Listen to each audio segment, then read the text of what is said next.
Once again, good afternoon to everybody. Good afternoon.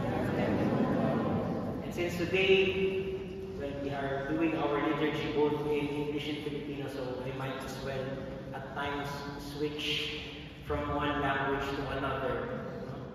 And today is, of course, Sunday. It's a day of Thanksgiving. More importantly, it's also a day for glorifying the Lord, giving thanks for all the blessings that He has given to us for the past 6 weeks and the past 6 days, and in our important moments in our lives. But also, it's a day to once again ask for His guidance and His grace that we go through another 6, another week in which we put our labors, put our affairs to completion. And so for this, in the manner of thanksgiving, in a very Filipino way, we give the Lord a round of applause. Palakpakan po natin ang ating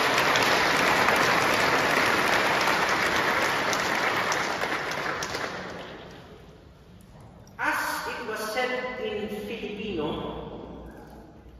as part of our Filipino culture, we put weight on the nature of promises. So much so that part of our sayings is that promises are made not and must absolutely not be broken. In Filipino, and please help me out with this, ang mga pangako ay hindi dapat napapako. Promises should not fail. And we know the weight of words. We know the weight of the promises that we make. To the point that sometimes we make jokes out of it. That they are meant to be broken anyway. You are meant to be unfaithful to it anyway. So why make promises? But I guess the other side of that is we know how serious they are when we make a promise to another person.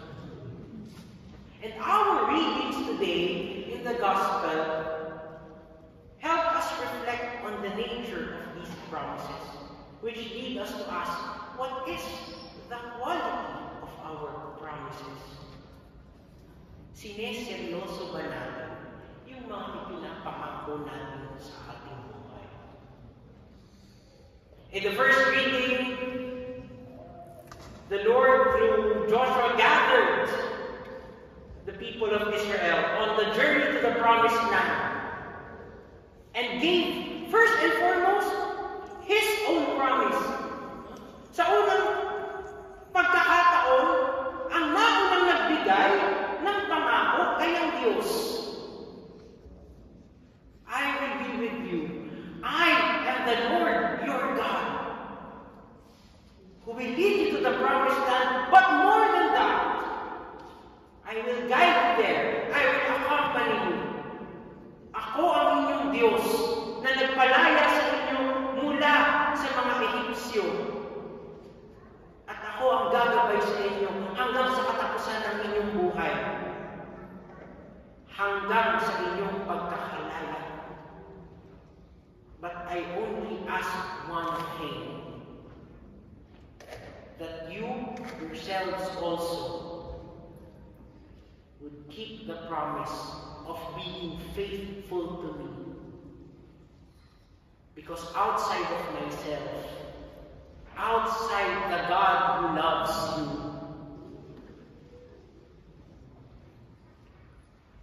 would be a different way.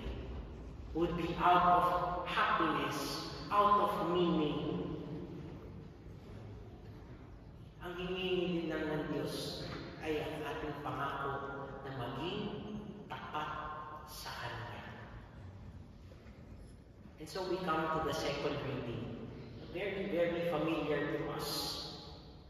When St. Paul compares the nature of promises and calls for true promises to be made, a promise of faithfulness between God and His people,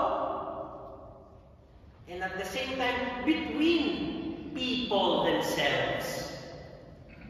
Hindi lang niya binigyan ng diin yung pangako ng Diyos sa kanyang sanlibutan. Isang pangako na hanggang sa huli kanyang tinupad, hanggang sa huli kanyang ginawang tapat. Sa kanyang pagmamahal, pinadala niya ang kanyang anak. Dahil alam niya, papalpak tayo. Dahil alam niya, minsan papasok ang ibang interest. Pero anong ginawa ng Diyos? Hindi niya pinarusahan. Niligtas niya ang sangkatauhan. It was a promise that is so great and deep that He chooses to save us. To be with us through Jesus Christ. Instead of sending us to death and punishment for breaking our promises on our own end. And this is the faithfulness of God. Ang Diyos hindi kailanman pinapako ang kanyang mga ipinangako. Amen? Amen. And that is also what He asks of us. He makes the promise as our God. He also makes a promise to aid people. And that's why when we make promises, we are called to be people who promise to people. What do I mean by that? Look at our own promises.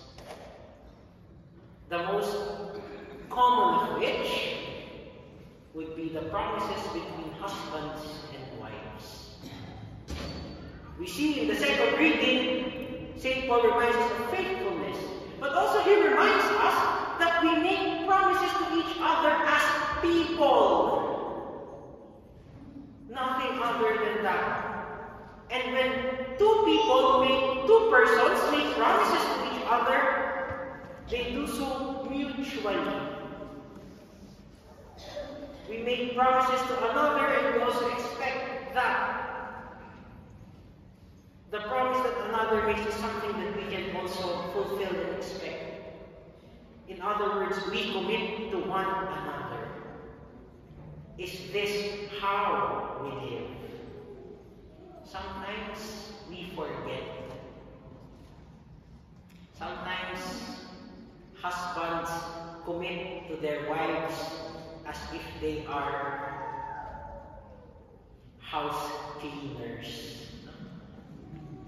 So look at your wife or husband now. Do you still see him or her as a person? A person that when he or she commits mistakes, you can talk about it. You can forgive each other and move on. You can be angry at one another. You can be disappointed with one another. But at the end of the day, there's still people, living and breathing people, not house cleaners, not, and this is very common, not ATMs, not get out man. Your husband is not your get out man. Sometimes you treat them as such. Maraming tumatawa at maraming natatawa. Your children are not your piggy banks. They are living and breathing people who have dreams of their own. And when you commit also to communities, in the same way that public officials are committed to a country, not just one city, not just one region, but to people from north to south. Especially also, we make our promises in the church. Not merely as a building, as an institution, but the living and breathing people that are there. So members of El Shaddai, that's what your promises are. And when we say living and breathing people, that involves people that you like and you do not like, with whom you agree and disagree. Those who look good for you and those who do not look so good for you. That is the quality of our promises. Because God, first and foremost, makes promises to us as people. Nangako ang Diyos sa atin bilang tayo mga taong humihinga, nabubuhay at pinangakuan ng buhay na walang hanggan. Ibig sabihin, pinagkatiwalaan tayo. At sana tayo rin huwag mawala sana at laging mapahalagaan ang tiwala niya. Dahil ganoon ang tingin sa atin ng Diyos. Malaki at mahalaga ang pagtingin sa atin. Amen? Amen. And so we come to the gospel, in which many were not satisfied with what the Lord is asking. The kind of faithfulness that the Lord is asking. And so he asked his disciples, so are you going to go back to your ordinary lives?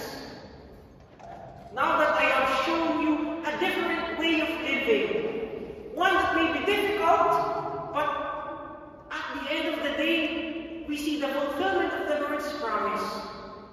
Not just eternal life, but one that we are preparing for in our lives. Would you also believe me? But the disciples have said something that is worth promising. We will never leave you, Lord. Hindi ka namin iiwan. You have the words of eternal life. Nasa iyo ang kahulugan ng buhay namin. But do we say that now? Do we still say that the Lord is first and foremost important in our lives? When we make decisions, we consider in prayer and in reflection where the Lord is leading us. When we choose to do one thing or another, we have the Lord first and foremost in mind. Ang Diyos ba talaga ang pinapangakuan natin? O baka sa ibang bagay na nakapangako ang ating mga buhay? Brothers and sisters, today is a reminder of the Lord's faithfulness in His promise. May this also be a reminder for us to keep our own promises. Kasi kapag nangako tayo, hindi lang yan sa mga malalaking bagay. Kung anumang mga malalaking bagay pinagtakatan natin, pinagpangakuan natin, nagsisimula yan sa mali. Husbands and wives, does this promise is the promise that you have made between the two of you as people alive in the everyday. From waking up in the morning to taking care of children to going home. Those of us who are studying, do we keep our promises to our parents, to ourselves, to make our future better? And to those of us who are part and considered part of this community, do we keep our promises to take care of each other? To make sure that we are all fulfilling the promises of the Lord.